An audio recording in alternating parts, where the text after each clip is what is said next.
Ipinasakamay na sa mga senior citizen ng La Trinidad Benguet ang kanilang stipend sa second quarter payout ng Social Pension Program. Mga benepisyaryo nagpahayag ng pasasalamat. Si PIAU si Intern Angela Espiritu para sa balita. Nagpahayag ng pasasalamat ang mga nakakatanda sa natanggap nilang social pension mula sa pamahalaan. Nitong Martes, tinanggap nila ang kanilang payout dito sa Benguet State University Gymnasium.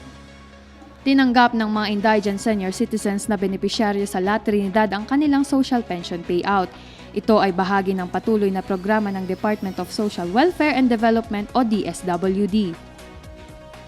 3,000 po sa ngayon sa gamot at saka pagkain namin makasama. Magpasalamat pero dapat mas bigyan nila na importansya sa mga senior. Bibili ng gamot sa sugar, sa agyaman kami tadayin ganda nayon kagas. This is amazing. Kahit na maliit lang ang country natin, pero at least iniisip pa rin nila yung mga matatanda, di ba? Kasi hindi mo alam, you're so beautiful, all of you are strong, and then one day you suddenly struck an accident, and you never know you need it so much, di ba? So makikita natin yung mga matatanda kahit paano, meron silang pang-support.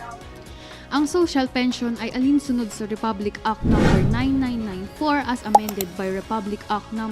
11916 na naglalayong matulungan ang mga indigent senior citizens sa kanilang pangangailangan sa pagkain, gamot at iba pang gastusin para sa mas magandang kalidad ng buhay.